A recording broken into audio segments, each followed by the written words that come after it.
Welcome to the Midco Sports Studios. We are digging into another chapter of high school volleyball in South Dakota. I'm Jason Andera, joined by Haley Dotseth of Adrenaline Volleyball, and we are digging into the final weeks of the season, and we've got some really interesting classes to talk about. AA and B really pop off the charts for me as far as we don't know exactly what we're going to get at the end of the year with these two classes. I know, it's the really exciting thing once we get into October, starting to think about what possible matchups could be, these matches that even later this week could really make a difference in the matchups and who plays who towards the end of the season. So we're really hitting the home stretch here, and it's some exciting stuff. We've watched a lot of fun volleyball, and before we get started, we don't do very many live high school volleyball games, but we had the opportunity to do one this week between O'Gorman and Brandon Valley. Brandon Valley worked their way into the top 5. O'Gorman, had to play for 10 games without Bergen Riley. They got her back, and they looked like there was no rust. I mean, they looked really in sync, and I think O'Gorman can take some solace. It helps to not have your star there so that everybody else can make sure that they're doing their roles. But then when you get your star back, hopefully they're on a run here, but they've got some tough matches ahead. Yeah, I think, and we'll talk about later the matches that they have ahead, but I think when you lose kind of the heartbeat of that team, and I'm sure she's such a leader on that team, that makes the other players step up. And then when you insert her back in, everyone has raised their level. So I think you saw that on, was it Tuesday night?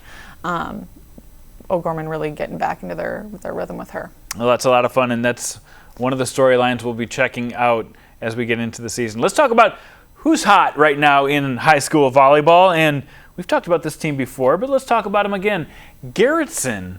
This Garretson team is slowly becoming a favorite, and they continue to win. Yeah, in Class A, they got off to a hot start and then dropped that match to Chester, a 5-set thriller in the Big East tournament, I believe. Really, really close match. I know Coach wishes they could have that one back, but now they're sitting at 17-1 in Class A. And a really, really consistent and veteran team. They have a ton of seniors and players that have been on that team for a while. Right. They have confidence, they have the fire, and I think they're setting themselves up for a really positive postseason run, especially in that Class A, like I said. Yeah, and in Class A, this is a class where it's been Sioux Falls Christian and everybody else. Yeah.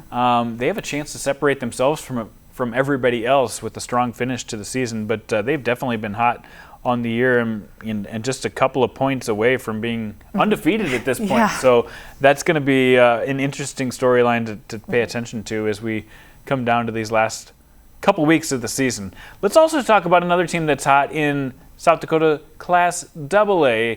There's an unbeaten team out there still this far into the season. It's time to start investigating a little bit more. How about these Washington Warriors? Yeah, I love this Washington team, and before I even go on my tangent, I want to shout out our Monday, the week ahead show. I had a really great interview with Kelly Schroeder, their head coach, and if you didn't check that out, I'm gonna have you go check it out, because just the way he talks about this team and these seniors and the captains that he has, and Jayda Schetnan in the back row, Ellie Walker, and then Jocelyn Richardson.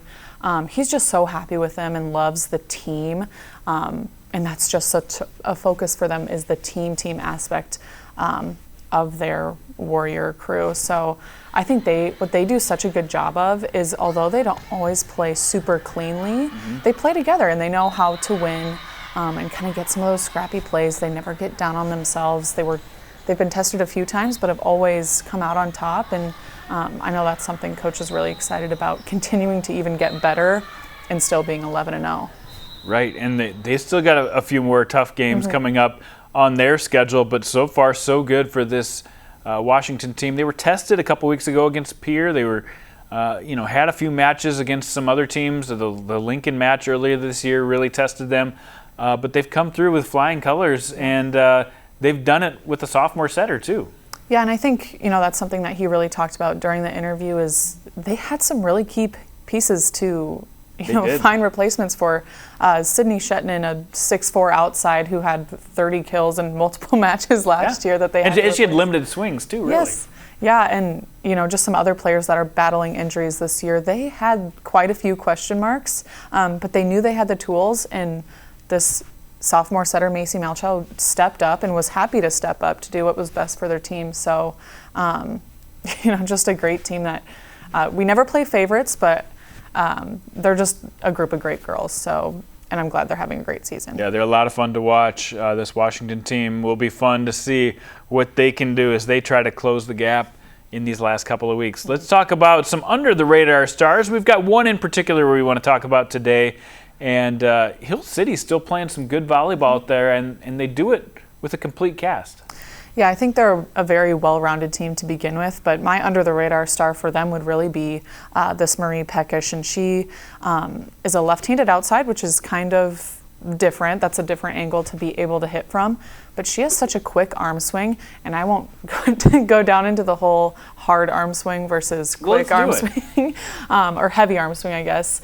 Heavy would be like a Bergen Riley. Yeah. It's hard to pass even if it's coming right at you, but Marie does a really good job. She swings fast, and she can almost sneak it past a block sometimes, plays some really good angles, and especially being a lefty on the outside, it's really difficult to defend because it's something that not a lot of players do. So she gets a shout out from me and from us. Hill City is just 15-3, and again, they played in that really competitive Pentagon tournament a couple weekends ago, took a set off O'Gorman. So she gets a shout out. Yeah, and they had a really nice win against Rapid City Christian, another contender in Class A. So I think Hill City, they're going into the playoffs thinking that they could, put a run together, and they can do it with, they've got the stars on the front line, and then they've also got players like Marie Peckosh who are getting it done for them on the outside. So a lot of fun to see what Hill City has in store. Let's talk about those statement matchups, because we have some games that could really determine how the rest of this season goes. We've talked about O'Gorman having some statement matchups to this point while Bergen was gone, and how would they do when she gets back against Brandon Valley, and now it really starts again for them. How are they going to do against maybe one of the best teams in the state, even though it's not in their class? Yeah, I think, Sioux Falls Christian taking on O'Gorman at O'Gorman, I believe, on Saturday. This is almost like a rivalry match to them, just because a lot of them do play during the off-season together in club. And again, two of the most talented teams, regardless of class. So it'll be a really interesting matchup, and both have kind of gone through missing that star player, if you will, with O'Gorman having Bergen out, and then Katie Van Egdom taking a few matches off. Just keeping it safe due to injury. So it'll be interesting depending on personnel who they have on the court. But I think, defense-wise, this is going to be a match that makes both teams better. And whether it mixes up the power points and changes up some things, I think that could be really interesting. O'Gorman toyed with using two setters earlier this year, and Bergen did mostly attacking, and then Tuesday night against Brandon Valley, she was exclusively an attacker on the right side. And boy, it makes them a complete team when they have her on the outside, and Macy Matheson doing what she did on the outside, and then having the middles that they have. They looked really tough to beat, but this Sioux Falls Christian team takes it to another level of competition, and it'll be a lot of fun to see if maybe we have a 4 or 5 set matchup between these two powerhouses in their respective classes. Yeah. So looking forward to that one on Saturday. Let's also talk about Northwestern and Faulkton. Faulkton dropped one, but I'll tell you what, they've beaten some really good teams this year as well. They could be a contender. In Northwestern, they're the epitome of up and down. Yeah. We will have to see. When they're high highs, their ceiling's pretty high. I think, what's interesting about both of these teams is we both knew that they were going to have weapons and that they were going to have, those players to watch, but have had some hiccups, and maybe not, obviously no one's going to have a perfect season, but they've had a few more hiccups than we thought they would, and kind of dropped off our radar, if you will. But I think this will be a really even matchup. They both have some heavy arms in Asoff and Haven. Haven moves around a little bit more, so I think maybe she has the heads up, where Izzy Asoff kind of sticks to the outside in the pin, but she can move the ball around really, really well from out there. So I think this will be a big test to both teams' defense, and just, kind of figuring out who can dig the ball up more and keep the ball alive for the other team to make mistakes. Yeah, it should be a lot of fun to see that second tier Class B, because they're, you still have the Wolsey Wessingtons and the Falcons and the Aberdeen Christians and even Warner. All these teams don't look like number one teams at this point, but they have the ceiling to be able to get there. And I think these two teams belong in the conversation. They're right now not. They're kind of off the radar, like you said, but they have a chance to get back there with a statement matchup this week. Yeah, and I think, you look at Northwestern, Coach Groff just got her 600th win against an Aberdeen Christian, who was, I think, number one at one point in the polls, too. Yeah. So, Class B is just so crazy, and I think a matchup like this just really gets us excited for postseason play, because this could easily be a first rounder at state or something like that. Wouldn't that be crazy? You have a matchup like this that's good. You're right. You could have a 3-6, 4-5 matchup that's this good. Yeah, and I think, we look at that and across the board at Class B, that's just kind of the way it is this year, which is really fun, but makes for a lot of fun Class B volleyball year round. Speaking of Class B, I just have to say, some of these teams, when you look at where they're going to be seated in the tournament, are going to be really interesting. I mean, you have a team like Chester, for instance, that some people, don't even have in the top 5 rankings, and I rank them at number 2. I think they're a really good team. Yeah. Arlington, same way. They could be all across the board. Warner, I've seen all across the board. Right now, the only thing we agree on is Bridgewater Emory, and that's just because they haven't lost, but they've been close to all these teams too. So it's going to be really fun to see how the seedings come in the next couple of weeks in Class B. Yeah, and I think the players and coaches really know that. So, Northwestern has this big matchup with Fulton tonight, and then they turn around and have a tournament again this weekend with Class A's Hill City and Rapid City Christian are coming in, which aren't easy teams. They're both pretty salty Class A teams. So it's just going to be a big week for a team like Northwestern. Yeah, we're going to figure out a lot. That'll be a lot of fun for the statement matches. Let's move on to let's free ball it here. Let's talk about some of the difference makers that we've noticed.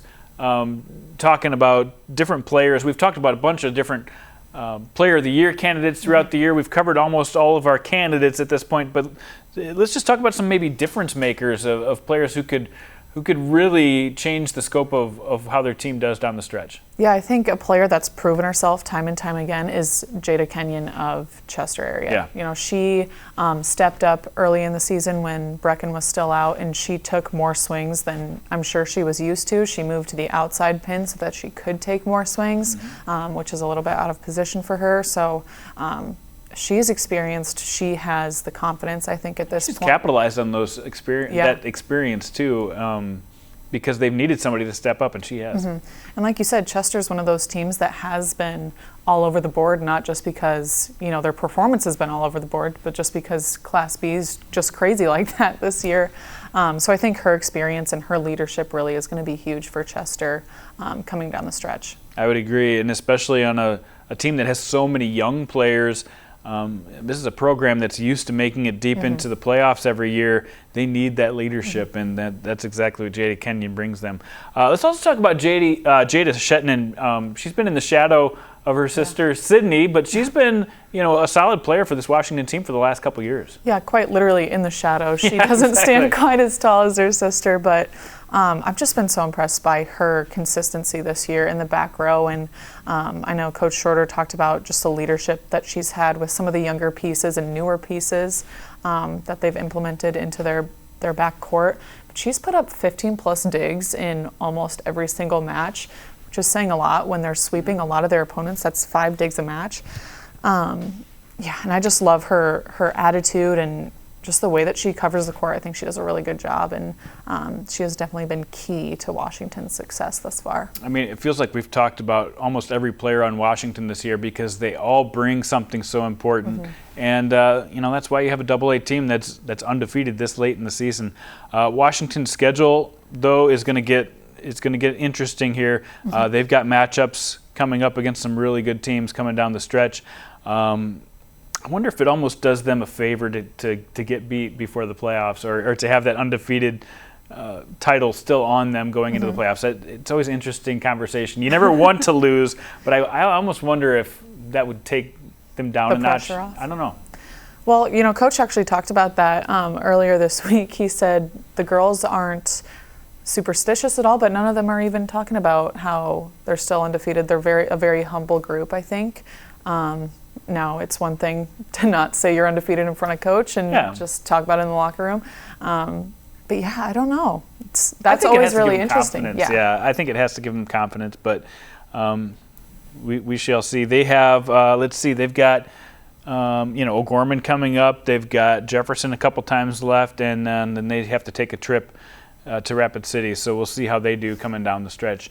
That's a look at some of the stuff going on in volleyball right now. What are you guys working on at Adrenaline Volleyball right now? We're honing in on our postseason coverage stuff, so make sure you're tuning into our Instagram at adrenaline_volleyball to help us decide what we're going to do. We're helping letting the fans decide a little bit, just what we're even hashtagging this year, because they're playing at the new monument, but It's in Rapid. I know Road to Rapid is a favorite, but March to the Monument is also a possibility. So if you want to help us decide, and we would love your feedback, head over to our Instagram, like I said, at adrenaline_volleyball, and you can be a part of it. I always take advantage when you can be a part of it, because they do a great job of covering it, and we do it for you guys out there, so that's great. We are going to be keeping track of volleyball the next couple of weeks, too, as we get into the Sweet 16, so at X16, and then on our way to state. Looking forward to bringing you what we can on that as well, with digging in each and every week on Thursday. And same thing with us. Let us know if there's something you'd like us to talk about. We'd always be happy to throw that in.